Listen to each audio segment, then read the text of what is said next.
దాన్ని నిజానికి నిర్ధారించింది వైవి సుబ్బారెడ్డి గారే.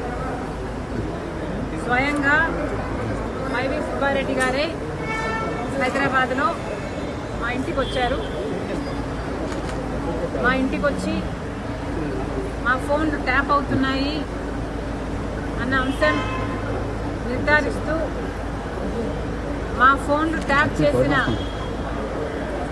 ఒక కాన్వర్సేషను, ఒక ఆడియో కాన్వర్సేషను, వాళ్ళు ఫోన్ ట్యాప్ చేసిన కాన్వర్సేషను నాకే వినిపించారు.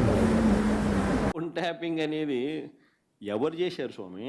మీ ప్రభుత్వ హయాంలో. మా ప్రభుత్వ హయాంలో నేను ఫోన్ ట్యాపింగ్ చేసినానంటున్నా. మీ ప్రభుత్వ హయాంలో జరిగింది. మా ప్రభుత్వ హయాంలో నేను చేసినానన్నా. పక్క రాష్ట్రంలో జరిగింది సార్. దాన్ని ఇక్కడ కూడా ఇంటర్లింక్ చేశారు. కాదు, నువ్వు చెప్పే దాంట్లో క్లారిటీ నాకు అర్థం కావడం సార్.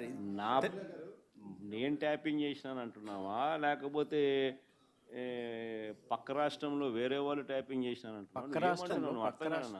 పక్క రాష్ట్రంలో ఫోన్ ట్యాపింగ్కి సంబంధించినటువంటి వ్యవహారం జరిగింది. అందులో తనకు సంబంధించి తన వ్యక్తిగత అంశాలకు సంబంధించినటువంటి వివరాలను కూడా తీసుకున్నారు. ఎవరు చేసినారంట స్వామి? కేసీఆర్ ప్రభుత్వంలో, గత ప్రభుత్వంలో. కేసీఆర్ ప్రభుత్వం ఎవరిని ఫోన్ ట్యాప్ చేసింది? షర్మిల గారు. కేసీఆర్ ప్రభుత్వం షర్మిలమ్మను ఫోన్ ట్యాప్ చేసిందా? అంటే బహుశా షర్మిలమ్మ రాష్ట్రంలో అప్పట్లో క్రియాశీలకంగా పార్టీ పెట్టిన నేపథ్యంలో చేసినాడేమో, నాకేం తెలుసు. చేసినాడో లేదో నాకేం తెలుస్తుంది. అయినా దానికి నాకేం సంబంధం?